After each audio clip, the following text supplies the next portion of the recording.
Hello everyone, and good afternoon or good morning or whatever time of the day it is. Today I'm going to talk about life cycle assessment, or LCA. We can also call LCA for life cycle analysis, and in Swedish it is called livscykelanalys. There's a sort of point to calling it both assessment and analysis, because we could say there are various kinds of analysis which is included in the total assessment. It doesn't really matter. We can use LCA as an abbreviation of both terms, which essentially mean the same thing. There are a number of metaphors which are used in eco-design and life cycle assessment, or life cycle analysis. And one of these has to do with the idea that products, be they goods or services, have a life. A product is born or created. A product has a sort of middle kind of life, and then the product has its end. We can see this in objects, in plants, animals, in nature. There's a beginning, there's the middle there's the middle part of life, and then there's the end of life. When it comes to working with the environmental impacts or environmental problems that arise from products, and by products I mean both goods and services, then everyone is in agreement that we have to have a life cycle perspective. We have to consider the product's impacts on the environment from various stages in its life, from what is sometimes referred to as the cradle, the beginning of its life, to the medium time, the middle age of its life, and all the way to the end, the retirement of the product, the death or the decline at least of the product. The product might be recycled, something else, but that is from the cradle to most of its life and to the grave. Another metaphor that is used in LCA has to do with the flow of materials from one part of the life cycle to another. We can consider a product as being a momentary connection or collection of a large number of materials or services, products, goods, services, which just happen to be in our hands or in the location we have it right now. And in life cycle assessment and in eco-design and so forth, we speak about supplies as being upstream from the product. And then later in life, after the product has been made, if it's a good, after it's been consumed, we speak about being downstream from the middle of the life of the product. And that's a terminology which you have to get used to, upstream and downstream. Whether this is a good or a bad metaphor, upstream or downstream, that's up for you to decide. But that's what is being used in eco-design and in LCA. So I suggest we'll just have to accept this metaphor of the life of a product and upstream and downstream to sort of be socialized into the world of eco-design and LCA.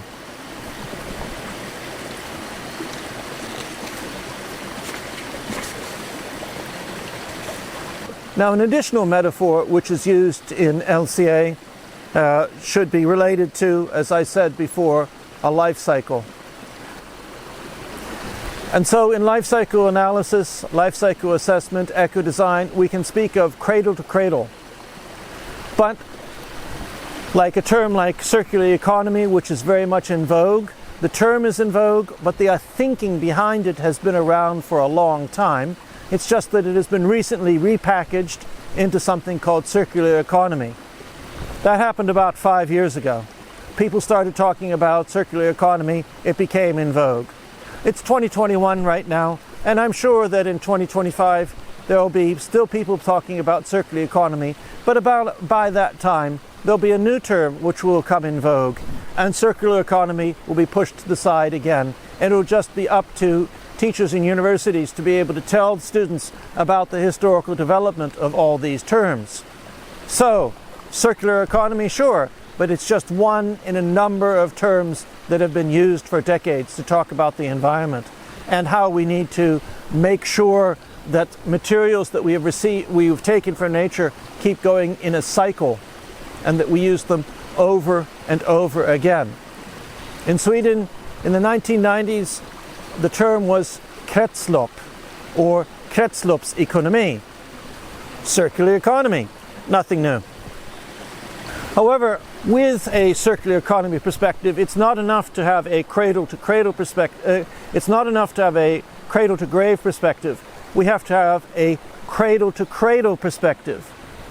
That the end of life of certain kinds of products is actually the beginning of a new life in a new kind of product, or at least a very similar kind of product to one that a similar kind of product to the original product.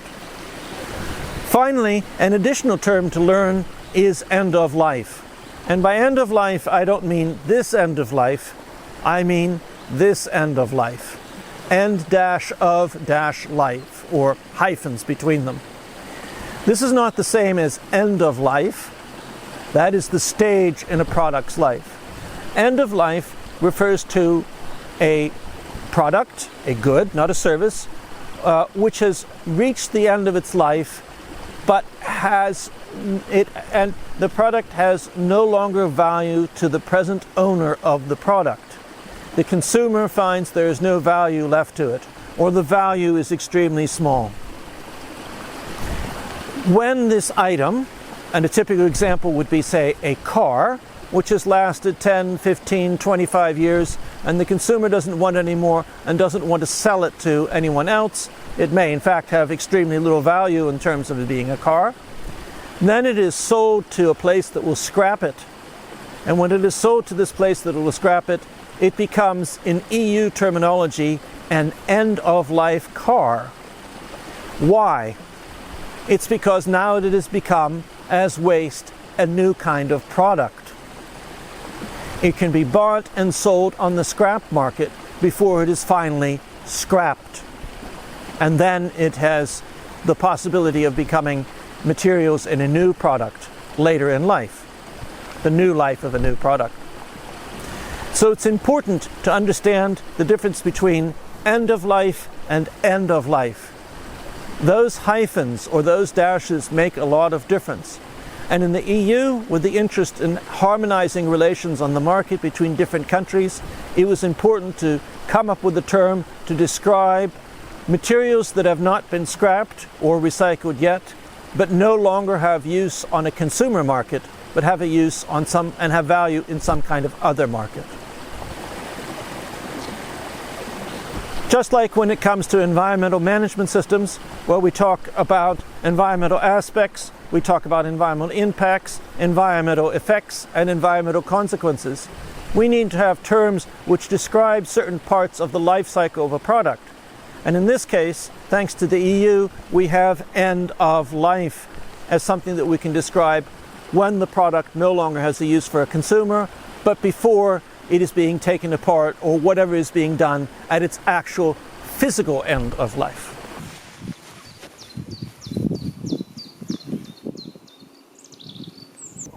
So that was some terminology for LCA, and you need to become familiar with that terminology, all of the terminology which I've mentioned so far, to be able to go further and understand more about LCA. So if you have anything that you need to go back and listen to again, please do so now, pause and then come back here. LCA consists of a number of steps. In this lecture I'm going to be talking about four steps. And this will be the remainder of the lecture of these 4 steps. Now, if you are in a course where there's going to be a lot more LCA, this will be just the introductory lecture. However, if you're in a course where LCA is a very small part of it, maybe this is the only lecture you'll be having. In any case, I wish you luck in your studies, or wish you success in your studies. So what's the first step? Generally speaking, when we talk about a life cycle assessment, we talk about the first step as consisting of a goal and a scope.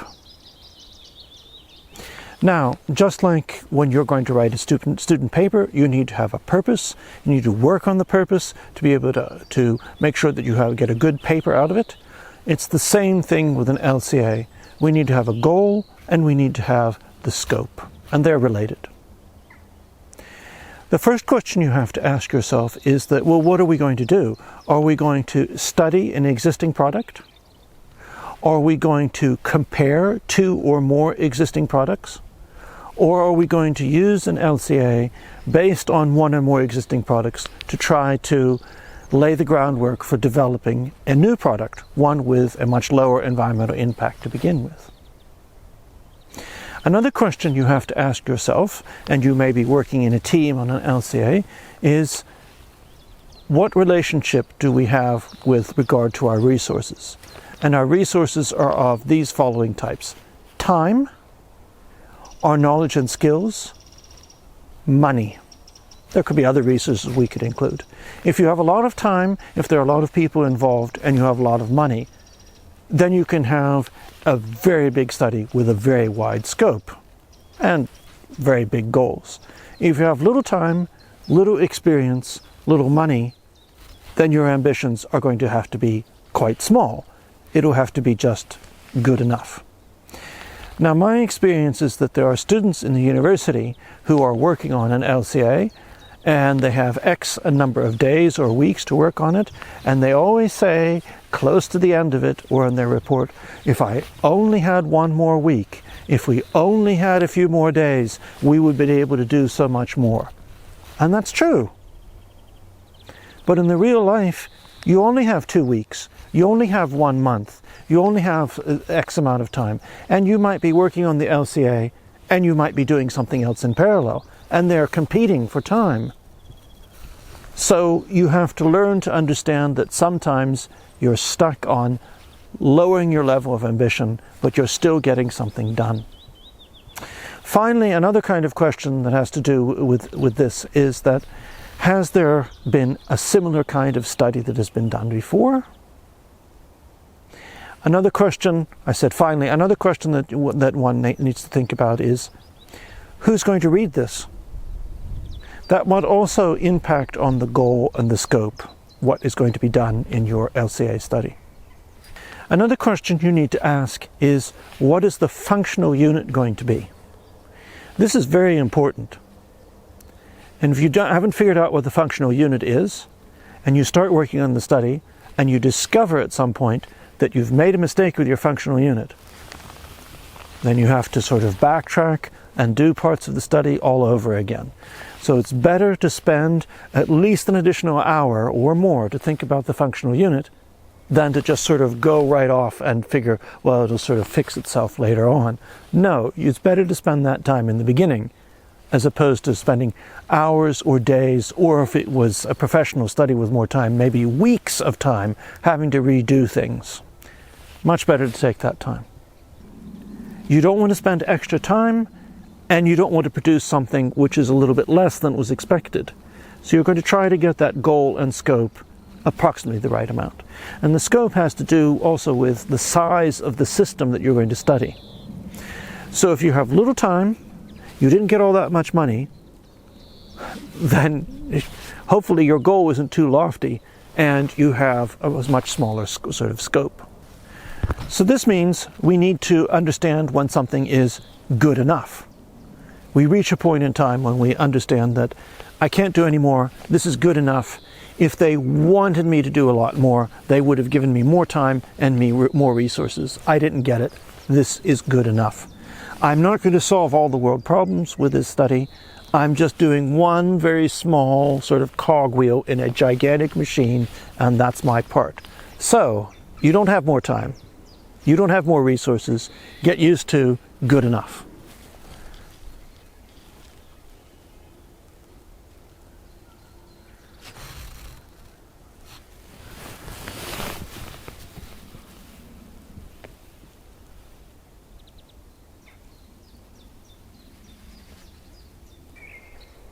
And the functional unit is very important.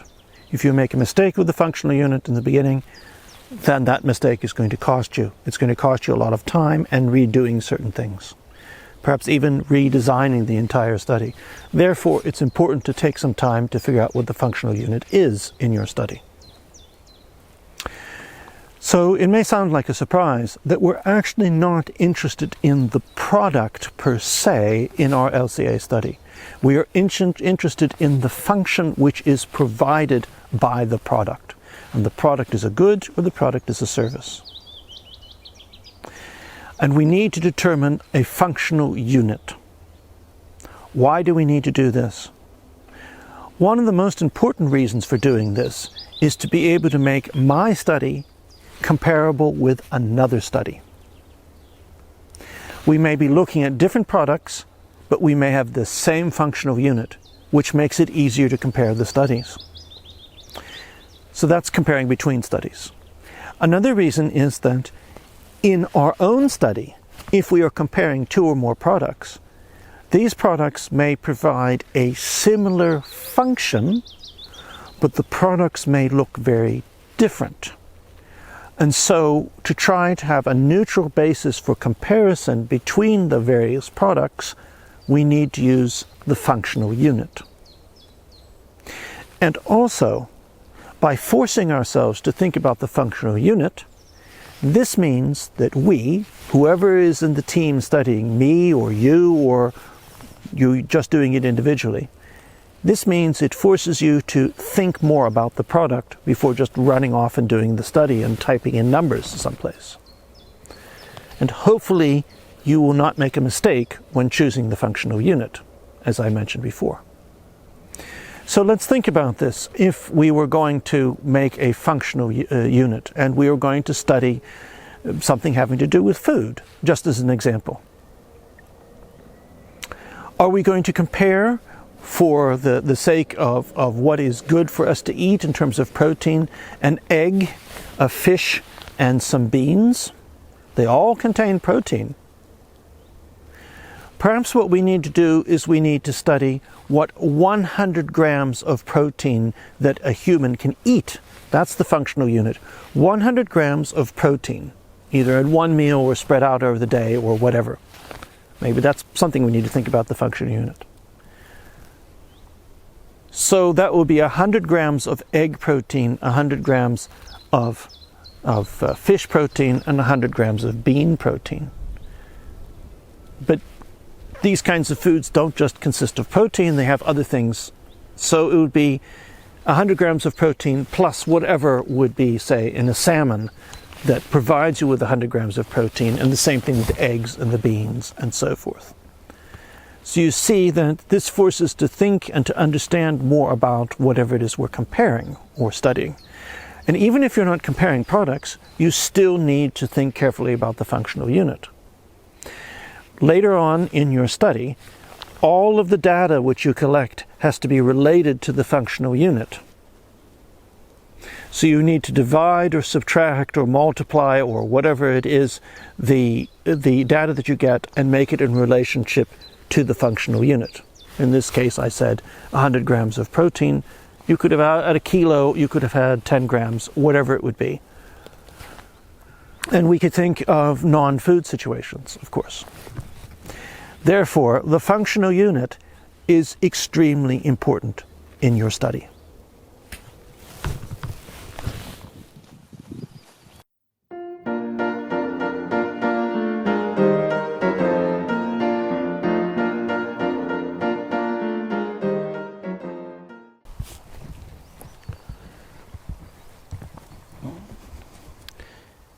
Next, we decide what is going to be the scope of our study.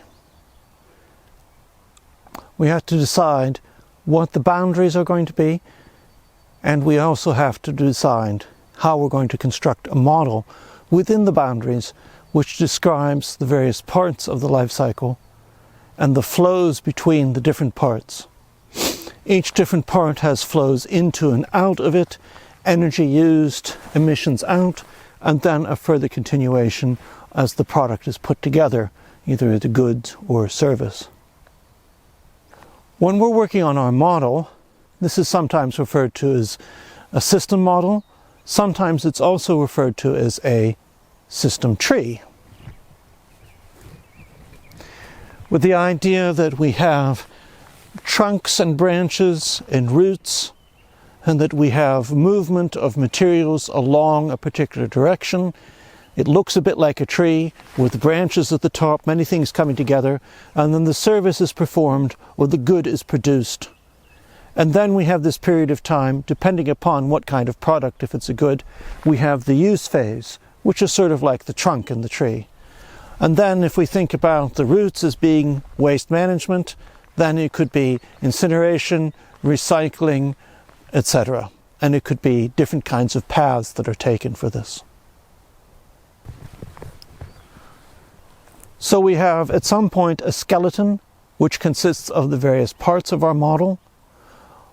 It could look something perhaps like this. And now we need to reach the point where we start adding muscles and tissues and other things to the skeleton, and we start to really appreciate and understand the entire product and its entire life. We need to begin putting information in the boxes, or perhaps instead of putting them directly in the boxes, we have tables of information, and each table is what would otherwise be put in the box, or tables or other kinds of information to show the flows between the boxes. So what we are now doing is we are entering the inventory stage of our work on our life cycle analysis or life cycle assessment. Sometimes this is called inventory analysis because it's not just a question of an inventory, of collecting material and putting it in inventory. It is actually also a stage of analysis. What do we mean by that? We mean, or what is meant by that, is that yes, you have this data that you've collected it, but how good is the data? What is the information that is behind it? What are the sources behind it? What do I do if I have conflicting sources of data that don't say the same thing? What am I supposed to do with that? How reliable do I think some of this information is? That is a form of analysis. That is also, it's a form of assessing the data, but it's usually called an analysis. There's also the issue of allocation. If we have a factory someplace which produces 10 different items, it produces thousands of these kinds of items every day. But in our product, we only use one of those items. How much of the electricity use in that factory, how much of the carbon dioxide emissions in that factory is going to be included in my product? We have to make a decision. This is also part of the inventory. It's not just a matter of collecting data, it has to be put in a context. So at some point, we reach the end of the inventory stage. We have our skeleton, we have the boxes and flows, we have all this information, we have attempted to make some sort of analysis or assessment of the information as to its validity or how credible it is, and based on some of this we may actually have made some slight adjustments to the boundaries of our system. We have discovered we needed to include something, or we have for some reason discovered that maybe we didn't need to include something on the side. That kind of adjustment may have taken place. When the diagram is finished and when the tables are completed, we have what is referred to as an LCI, a life cycle inventory. Now, if you're going to do a complete LCA, we can say you're just getting started doing the LCA. You've only done the LCI. However, for some reason, and it could be very valid, there could be an interest in only doing an LCI study. And something like an LCI study is sometimes done in other kinds of tools that are not LCA, but go under the topic or heading of eco-design. So an LCI, even though it doesn't reach this sort of final LCA conclusion, can be an important document and piece of work in and of itself. You may discover some interesting things about your product while working on the LCI. The process of doing a life cycle assessment is not linear. I'm presenting this as a linear kind of one stage, one step, and one after the other. But as I suggested or alluded to before, it could be that at some point during the inventory stage, we discover something about the product we didn't know before, and this means that our system boundaries change a bit. And this is okay. It's sort of like writing a student paper, and you have a purpose, and you work a lot on it, and then you realize that you can't quite do exactly that purpose. So you might change the purpose slightly to better modify what you've actually done, and then you've complete based on that kind of a purpose. You're not cheating, and you've still learned a lot by doing that process also. So it's extremely seldom that if we think about a life cycle assessment as going through a series of rooms and closing doors behind us, we will probably not close the goal and scope door behind us. We might need to return to that at some point and then go forward again. So the doors need to be remained open, even though often when we have completed one step, we might not go back, or we might only make a quick visit before continuing forward. So now the question is, what's next after the LCI is done? So what is next? What further steps will we take when the life cycle inventory is complete and we will be going on to do a complete life cycle assessment? We take the inventory materials that we have and we translate these, or we load them on to select number of environmental problems. Or instead of environmental problems, we could perhaps refer to them as environmental effects or environmental consequences if we use environmental management system terminology. What we see here first is classification, then comes characterization, and then possibly afterwards what is referred to as valuation. Not all LCA reports and processes go through all steps. What do these terms mean? So what do these terms mean? If we look at classification, this is a qualitative sorting of everything, of resource use, emissions, etc., into a number of predetermined effects or consequences, such as climate change, global heating, eutrophication, biological diversity, and so forth. How is a given resource use, a given emission, a given toxic substance, etc., related to acidification or whatever other effect or consequence, such as biological diversity? For this, you would need to have sufficient knowledge of the environment. Consider also that a given emission might need to be sorted into more than one effect or more than one consequence. The next step is characterization. Here, this is a quantitative calculation about how much of each emission or each resource use contributes to a given environmental effect or environmental consequence.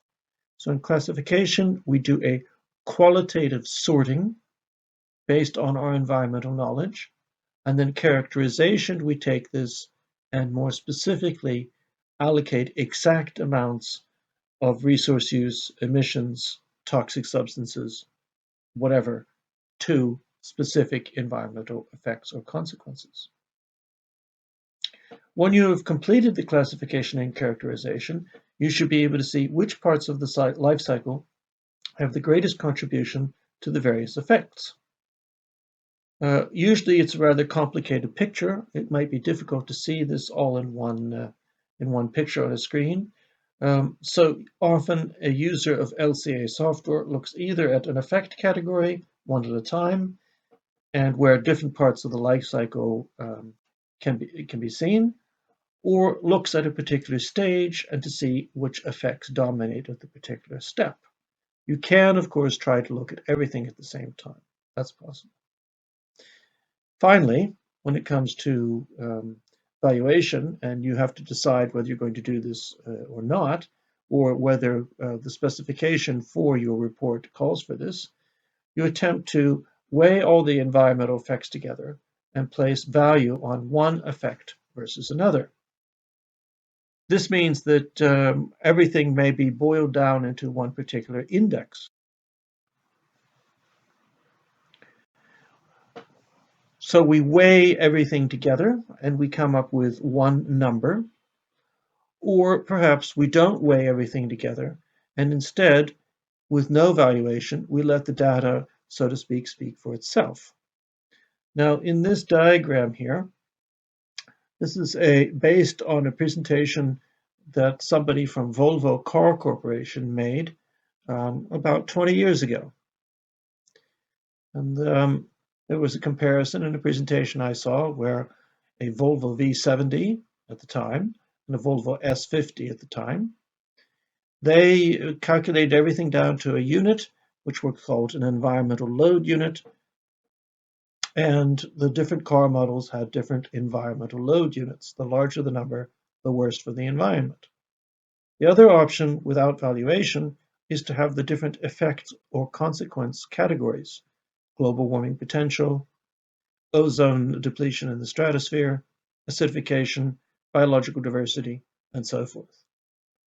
And then you have the two different products, and we have in this diagram, we can see that one has greater impact on global warming potential than the other. About the same for stratospheric ozone depletion. One has more impact on acidification than the other. So you choose whether you're going to make an index or whether you're going to let the data speak for itself, like in this diagram that we are seeing here. Finally, we come to the interpretation of results, and sometimes this is included in an LCA study, and sometimes it's not. The first bullet point here shows that it might not be. What you want to do is you want to be able to tell the reader what you think all of this means.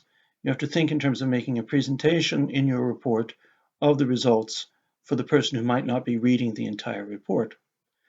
You might want to try to be pointing out where in the product chain that we need to prioritize to reduce the total environmental effect. We also might want to tell or suggest how that effect might be reduced, not only where, but how. Now, sometimes the how to make the change is not included because the person who does the LCA says, I'm just producing the LCA study. Now somebody else, a designer, has to take that from there and decide what's going to be the next step or next steps. Something to remember is that an LCA study is merely a snapshot.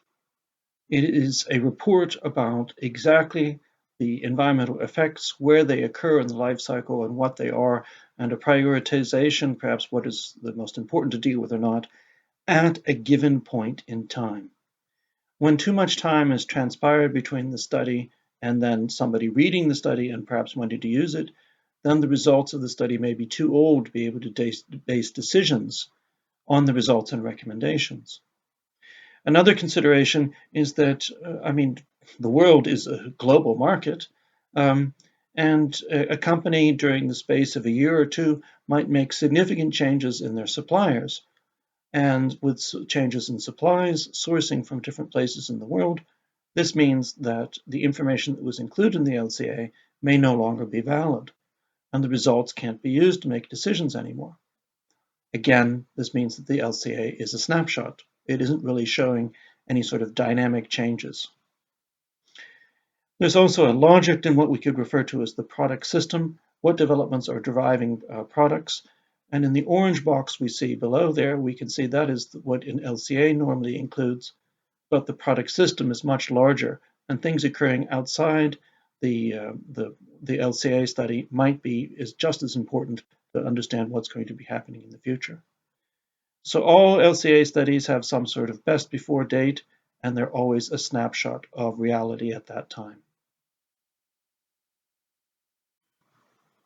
Now, this presentation is based in part on the ISO 1440 and 1440 standards, but you should consider that this entire lecture, these 35 minutes or so, has been a massive simplification of the standard and also a simplification of standard LCA practice.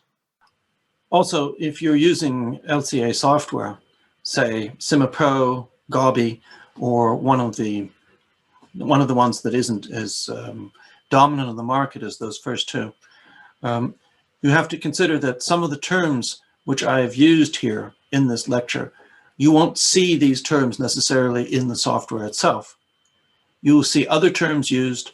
You might also see that certain stages seem to have been lumped together. For example, the classification and characterization stage, at least in Gabi software, for example, when you're working with it, it sort of seems like they've collapsed those two down into one step together. So while the stages in doing an LCA, like I've mentioned here before, and they conform with the ISO standards of the way to describe it in the terminology, the LCA software application you use may not use those terms exactly in a way that you're used to, or what you've heard in this lecture. Something which I have not brought up so much in this lecture is databases. And LCA software has one or more databases associated with it in the less expensive try it out kind of software version. And then for the professional version, you can add on additional databases. And the databases can simplify matters for you, because then you don't have to track down and be a sort of environmental detective to find information. It already exists in a number of databases, the information you might want to have. Also, in some cases, when you're constructing your model with your system tree or whatever it looks like, when it comes to some of the software, there can be ready-made industrial processes that you look up, you find, you click, and you move, and you drop on the desktop to connect it up to other parts of the life cycle. That is a fantastic simplification, which didn't exist once upon a time. But I think it's very important for everyone to understand the background and what's happening within the software before you start using it. If you're going to be using LCA software, you probably should look at the tutorials also and not just have this lecture. As I said before, this is a pre-recorded lecture, and depending upon what course you're hearing this lecture in or watching it, this may be the only lecture about LCA, or it perhaps could be the first lecture. In the case of it being the only lecture, I wish you good luck with your course. In the case of this not being the only lecture about LCA in a particular course, then I'll see you in the next one. Thank you very much, and have a good day.